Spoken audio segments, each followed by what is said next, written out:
ರಾಜಗೌಡ ಈಗ ನೀವು ಕೂಡ ಬಿಜೆಪಿಯಿಂದ ಯಾರಾದರೂ ಸಿಗ್ತಾರೇನೋ ಅಂತ ವೆಯ್ಟ್ ಮಾಡ್ಕೊಂಡು ಕೂತಿದ್ದೀರಿ. ಬಿಜೆಪಿಯಿಂದ ಕ್ಯಾಂಡಿಡೇಟ್ಗಳು ಸಿಗ್ತಾರೇನೋ, ಅಸಮಾಧಾನಗೊಂಡವ್ರು ಸಿಗ್ತಾರೇನೋ, ನಾವು ಅವ್ರನ್ನ ಹೆಸರು ಘೋಷಣೆ ಮಾಡೋಣ ಅಂತ. ಕರಡಿ ಸಂಗಣ್ಣ ಅವ್ರ ವಿಚಾರದಲ್ಲಿ ಇಂಡೈರೆಕ್ಟಾಗಿ ಅಪ್ರೋಚ್ ಆಗ್ತಿರೋದೇನು ಸುಳ್ಳಲ್ಲ. ಸದಾನಂದ ಗೌಡರು ಕೂಡ ಇಂಡೈರೆಕ್ಟಾಗಿ ಆ ಸುದ್ದಿ ಬಿಟ್ಕೊಡ್ತಾ ಇದ್ದಾರೆ, ಅವ್ರಿಗೂ ಸಂಪರ್ಕದಲ್ಲಿ ಇದ್ದಾರೆ ಅಂಥೇಳಿ. ಸೊ ಹಾಗಾಗಿ ನಿಮ್ಮ ಪಾರ್ಟಿಯಲ್ಲಿ ಕ್ಯಾಂಡಿಡೇಟ್ಗಳು ಇಲ್ಲದ ಸಲುವಾಗಿ ಅವ್ರ ಪಕ್ಷದಲ್ಲಿ ಯಾರಾದರೂ ಬೆಂದು ಹೋಗಿರೋರು, ಖುದ್ದು ಹೋಗಿರೋರು, ರೋಷದಲ್ಲಿ ಒದಾಡ್ತಿರೋರ್ನ ನೀವು ಹಿಡ್ಕೊಂಡು ಬಂದು ನಿಲ್ಲಿಸಬೇಕು ಅಂತಿದ್ದೀರಾ ಅಂತ? ಇಲ್ಲ, ನಮ್ಗೆ ಅಂತ ಪ್ರಮೇಯ ಇಲ್ಲ. ಬಟ್ ಬಿಜೆಪಿಲಿ ಇರ್ತಕ್ಕಂಥ ಯಾರೋ ಅಸಮಾಧಾನಿತ ನಾಯಕರುಗಳು ಕಾಂಗ್ರೆಸ್ ಬರೋದಾದ್ರೆ ಸ್ವಾಗತ ಮಾಡ್ತೀವಿ, ಸೇರ್ಕೊಂತೀವಿ. ಅವ್ರಿಗೆ ಯಾವ ಹುದ್ದೆಯನ್ನ ಚುನಾವಣೆಗೆ ಟಿಕೆಟ್ ಕೊಡೋದಾಗ್ಲಿ ಯಾವುದನ್ನು ಮಾಡೋದಿಲ್ಲ, ಇದು ಸ್ಪಷ್ಟ. ಅವ್ರು ಬರ್ಬೋದು, ನಮ್ಮ ಜೊತೆಗೆ ನಮ್ಮ ಸಿದ್ಧಾಂತಕ್ಕೆ ಒಪ್ಕೊಂಡು ನಮ್ಮ ಚುನಾವಣೆಯಲ್ಲಿ ಪ್ರಚಾರ ಮಾಡಿಕೊಂಡು ನಮ್ಮ ಅಭ್ಯರ್ಥಿ ಪರವಾಗಿ ಕೆಲಸ ಮಾಡಬಹುದು. ಅಲ್ಲಿ ಅವ್ರಿಗೆ ಗೌರವ ವ್ಯವಸ್ಥೆ ಎಲ್ಲ ಮಾಡ್ಕೊಡ್ತೀರಿ ನೀವು? ಖಂಡಿತ ಖಂಡಿತ ಓಪನ್ ಟಾಪ್ ಎಲ್ಲ ಮಾಡ್ತೀವಿ, ನಿಂತ್ಕೊಂಡು ಅದೆಲ್ಲ ಮಾಡ್ಬೋದು. ಅದೆಲ್ಲ ಪ್ರಚಾರಕ್ಕೆ ಬರಬೇಕು. ಹೌದು, ಅದರೊಳಗೆ ಓಪನ್ ಟಾಪ್ ನಿಂತ್ಕೊಳ್ಳೋದು ಅವ್ರಿಗೊಂದು ಗೌರವ ಸಿಗುತ್ತಲ್ಲ, ಅವ್ರಿಗೊಂದು ಸನ್ಮಾನ ಸಿಗುತ್ತಲ್ಲ. ಬಿಜೆಪಿಯಲ್ಲಿ ಕಳ್ಕೊಂಡಿರೋ ಗೌರವನ ನೀವು ಕೈಗೊಂದು ಬಾವುಟ ಕೊಟ್ಬಿಟ್ಟು ತೋರಿಸ್ತೀವಿ. ಖಂಡಿತವಾಗಿ. ಅವ್ರಲ್ಲಿ ಏನಾಗಿದೆ, ಇವತ್ತು ನಾನು ನಿವೃತ್ತಿ ಆಗಿದ್ದೀನಿ ಅಂತ ಹೇಳುವಂತಹ ಮಾನ್ಯ ಈಶ್ವರಪ್ಪನವರು ಈಗ ಒಂದು ತಿಂಗಳು ಮುಂಚೆನವರೆಗೂ ಅದೇ ತರ ಹೇಳ್ತಾ ಇದ್ದಂತವ್ರು ಇವಾಗ ಹೇಳ್ತಾ ಇದ್ದಾರೆ, ಅಪ್ಪ ಮಗಳ ಕಪಿ ಮುಷ್ಟಿಯಲ್ಲಿ ಬಿಜೆಪಿ ಸಿಗಾಕೊಂಡ್ಬಿಟ್ಟಿದೆ, ಕತ್ತು ಇಚ್ಚುಕುತ್ತಿದ್ದಾರೆ, ಪಾರ್ಟಿಯ ಕತ್ತನ್ನು ಇಚ್ಚುಕುತ್ತಿದ್ದಾರೆ, ನಾ ಅದನ್ನು ಸ್ವತಂತ್ರ ಅಭ್ಯರ್ಥಿಯಾಗಿ ನಿಂತು ಅದನ್ನು ಬಿಡುಗಡೆಗೊಳಿಸ್ತೀನಿ ಅಂತ ಹೇಳ್ತಾ ಇರ್ತಕ್ಕಂಥವ್ರು ಮಾನ್ಯ ಈಶ್ವರಪ್ಪನವರು. ಈ ಪರಿಸ್ಥಿತಿ ಇವರೊಬ್ಬರದೇ ಅಲ್ಲ. ನನಗೆ ನೋವಾಗುತ್ತೆ ಅಂತ ಹೇಳಿದ ಸದಾನಂದ ಗೌಡರಿಂದ ಹಿಡಿದು AC ರೂಮ್ ಅಲ್ಲಿ ಇರ್ತಕ್ಕಂತಹ ಅಂತ ಯಾಕೆ ಸದಾನಂದ ಗೌಡ್ರ ಮನೆ ಕಾಲಿಂಗ್ ಬೆಲ್ ಓದ್ತಾ ಇದ್ದೀರಿ ನೀವು? ಈಗ ಕಾಲಿಂಗ್ ಬೆಲ್ ಯಾರು ಓದ್ತಾ ಇರೋದು? ಈಗ ಅವ್ರ ಸಂಪರ್ಕ ಅವರೇ ಹೇಳಿದ್ರಿ, ಸದಾನಂದ ಗೌಡ್ರು ಹೇಳಿದ್ರು ಸಂಪರ್ಕಗಳು. ಹೌದು, ಕಾಲಿಂಗ್ ಬೆಲ್ ನೀವೇ ಓದ್ತಾ ಇರೋದು. ಸಂಪರ್ಕಗಳು ಯಾವ ರೀತಿ ಆಗ್ತಾ ಇದಾವೆ ಅನ್ನೋದು ನಾವ್ ಈಗ ಬಹಿರಂಗ ಮಾಡೋದು ಬೇಡ. ಯಾಕಂದ್ರೆ ಅವ್ರು ಬರ್ಲಿ, ಅವ್ರಿಗೆ ನಾವು ಗೌರವ, ಅವ್ರನ್ನ ಅಗೌರವ ತೋರಕ್ ನಾವು ರೆಡಿ ಇಲ್ಲ. ಈಗ ಯಾರ್ಯಾರು ಅರ್ಜಿ ಇಟ್ಕೊಂಡು ಆಲ್ರೆಡಿ ನಿಂತಿದ್ದಾರೆ ಆ ಪಟ್ಟಿನ ನಾವೀಗ ಡಿಸ್ಕ್ಲೋಸ್ ಮಾಡೋದಿಲ್ಲ. ಅರ್ಜಿಗಳು ಇಟ್ಕೊಂಡು ನಿಂತಿದ್ದಾರೆ ಆಲ್ರೆಡಿ, ನಾವು ಸ್ವಾಗತ ಮಾಡ್ತೀವಿ, ಗೌರವಪೂರ್ವಕವಾಗಿ ಸ್ವಾಗತ ಮಾಡ್ತೀವಿ, ಹಾರ ತೂರ ಇಟ್ಕೊಂಡು ಸ್ವಾಗತ ಮಾಡ್ತೀವಿ. ಇದ್ರೊಳಗೆ ಏನು ಎರಡನೇ ಮಾತಿಲ್ಲ. ಯಾರು ಸದಾನಂದ ಗೌಡರು ಮುಖ್ಯಮಂತ್ರಿ ಆಗಿದ್ದವರು, ಈಗ ಪ್ರಾಕ್ಟಿಕಲಿ ಮಾತಾಡೋಣ ನಟರಾಜ್ ಗೌಡ್ರೆ.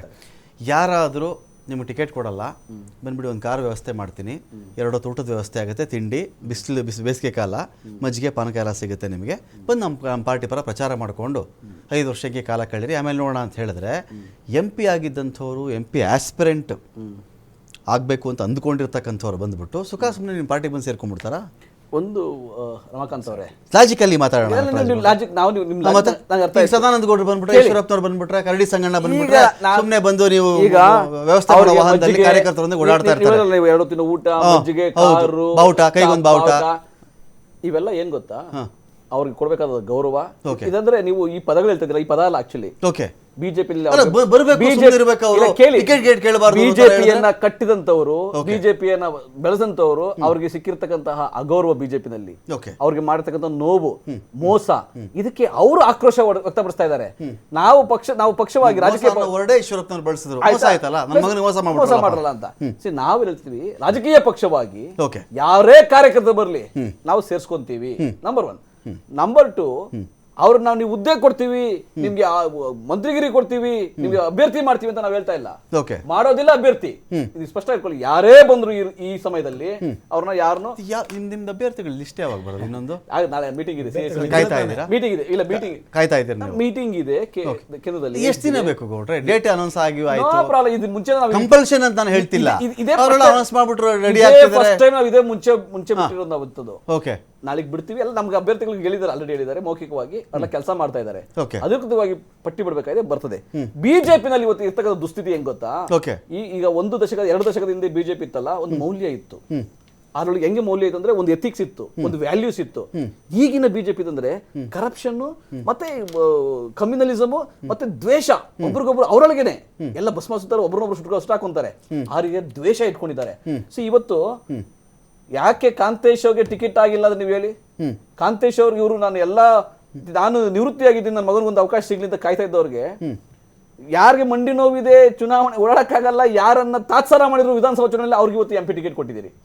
ಬೊಮ್ಮಾಯಿ ಅವ್ರಿಗೆ ವಿಧಾನಸಭಾ ಚುನಾವಣೆಯಲ್ಲಿ ಅವ್ರು ಕಡೆಗಣಿಸಿದ್ರಿ ನೀವು, ಅವರ ಫೇಸ್ ಇಟ್ಕೊಂಡು ನೀವು ಚುನಾವಣೆಗೆ ಹೋಗಿದ್ರಿ. ಇಲ್ವಲ್ಲ, ಇವತ್ತು ಇವ್ರನ್ನ ಕಟ್ ಮಾಡಕ್ಕೆ ಅವ್ರಿಗೆ ನೀವು ಟಿಕೆಟ್ ಕೊಟ್ಟಿದ್ದೀರಿ ಹೊರತು ಇದು ಸ್ವಯಂ ಆಯ್ಕೆ ಅಲ್ಲ, ಇದು ಪಾಪುಲರ್ ಆಯ್ಕೆ ಅಲ್ಲ, ಇದು ಇನ್ನೊಬ್ಬರನ್ನ ದ್ವೇಷವನ್ನು ಕಟ್ಟು ಮಾಡಕ್ಕೆ ಮಾಡಿರುವಂತದ್ದು.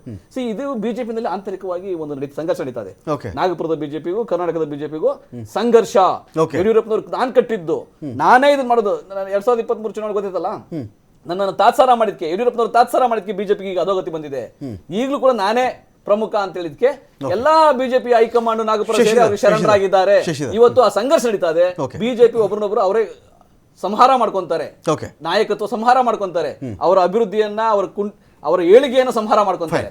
ಕಾಂಗ್ರೆಸ್ಗೆ ಅದು ಅನುಕೂಲ ಆಗುತ್ತೆ, ಅದು ಬೇರೆ ವಿಷಯ.